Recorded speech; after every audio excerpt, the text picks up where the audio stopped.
কোথাও পড়ুয়া আছে তো শিক্ষক নেই, আবার কোথাও শিক্ষক আছে তো পড়ুয়া নেই। কোথাও পড়ুয়ারা ঢুকছে শিক্ষকের অভাবে, কোথাও পড়ুয়া না থাকায় ফাঁকা ক্লাসরুমে হাঁ করে বসে থাকতে হচ্ছে শিক্ষকদের।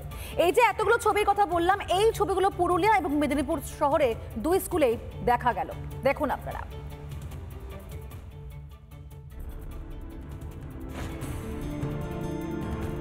একজন মাত্র শিক্ষক দিয়ে চলছে প্রাথমিক বিদ্যালয়ে পঠন পাঠন। মিড ডে মিলের রান্না থেকে শুরু করে স্কুলের দরজা খোলা, পঠন পাঠন সবই সামলাচ্ছেন সেই একমাত্র শিক্ষক। পুরুলিয়ার আরশা ব্লকের হেটজারি নিম্ন বুনিয়াদী বিদ্যালয় এটাই ছবি।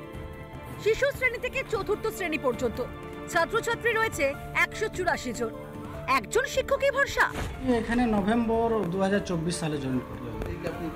পুরো একা আছে। 184 জনকে সামলানো আমার পক্ষে খুব কষ্টকর হয়, তবু সামলাতেই হয়। তারপরে মিড ডে মিল দেখতে হয়। আমরা আরও কিছু প্রপোজাল এসআইএফ স্কুলের কাছ থেকে নিচ্ছি, সেগুলো নিয়ে আরও কিছু সিঙ্গেল টিচার স্কুলে আশা করছি ওগুলোতে ট্রান্সফার করতে পারবো।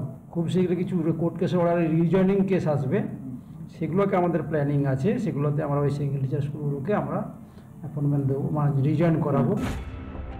ঠিক পুরুলিয়ার বিপরীত ছবি মেদিনীপুরে।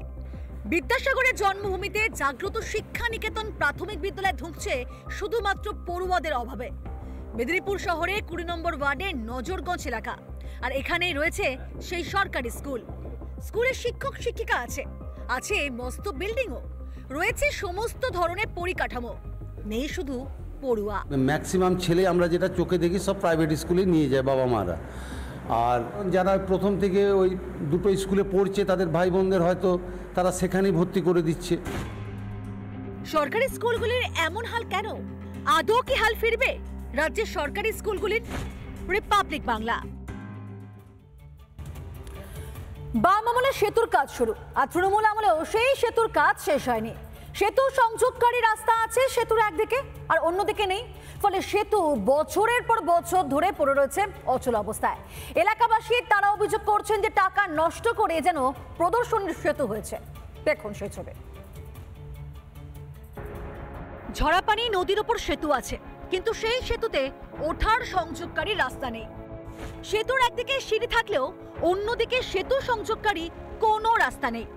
বাধ্য হয়ে নিজেরাই পাথর বিছে হেঁটে যাতায়াত করছেন শিলিগুড়ির 24 নম্বর ওয়ার্ডের বাসিন্দারা। আমরা ওই পারের থেকে যদি জল আনি ওই ব্রিজটার ওদিকে উঠতে পারি না, জলের যে ড্রামটা নিয়ে আসবো ওখানটা অনেক পাথর আছে। বাচ্চা পড়ে যায় স্কুলে যাওয়ার সময়, মানে বাচ্চা নিয়ে তো স্কুলে ওদিক দিয়ে যাইতে হয় না, খুব অসুবিধা হয়ে যায়। আমরা অনেক কমপ্লেন জানাইছি যে আমাদের যে এই ব্রিজটা করে দিয়ে গেলেন, আমরা তো কোনো লোকজন যাতায়াত করতে পারবো না, কোনো সাইকেল আসতেও পারবে না। আমার যদি যে দু একটা ইমার্জেন্সি ব্যাপার হয়, কোনো একটা অ্যাম্বুলেন্স আসতে পারবে না।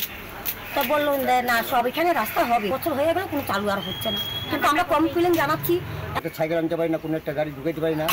এর আগে প্রচুর চক্রবর্তীকে সমুদ্রকে অনেক বলা হয়েছে, হ্যাঁ, বিডিও অফিসেও জানা হয়েছে, কিন্তু ওরা কোনো গ্যাস যা লাগে না। আগে অনেক আসছে মাপামাপি করে গেল, হ্যাঁ, ওই ব্রিজ থেকে ওই রাস্তা থেকে এই রাস্তা কিছু মনে কাজ জ্বলো না।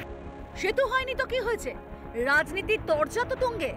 এলাকার মানুষের যেটা দাবি, সেই দাবিটা যদি বর্তমান কাউন্সিলর পূর্ণ করে দেন, ওটা অল্প ছোট্ট কাজ, ব্রিজটা তো করেই দেওয়া হয়েছিল, বাদবাকি কাজটা উনি করে দিলে নিশ্চিতভাবে এলাকার মানুষ উপকৃত হতো। ওটা এমন একটা অবস্থা, আমরা এখন ইঞ্জিনিয়ারকে ডাকছি, ডেকে ওটা নিয়ে চেষ্টা করছি যে কিছু করা যায় কিনা। এবং ওখানে যেটা হয়েছে আমাদের দিকে, মেনলি আমাদের দিকে, যে এমনভাবে যে অনেক দূর পর্যন্ত ওটাকে নিয়ে যেতে হবে। দিনের পর দিন অকেজো হয়ে পড়ে রয়েছে সেতু। স্থানীয়রা বলছেন জনস্বার্থে অবিলম্বে রাস্তা তৈরি করে সেতুটি চালু করা হোক। Udayan Mukherjee report, Republic Bangla. নানা ধরনের কন্টেন্ট দেখার জন্য লাইক করুন, শেয়ার করুন আমাদের ফেসবুক পেজ, সাবস্ক্রাইব করুন আমাদের ইউটিউব চ্যানেল। পাশাপাশি অন্যান্য ব্রেকিং নিউজের জন্য অবশ্যই চোখ রাখুন রিপাবলিক বাংলায়।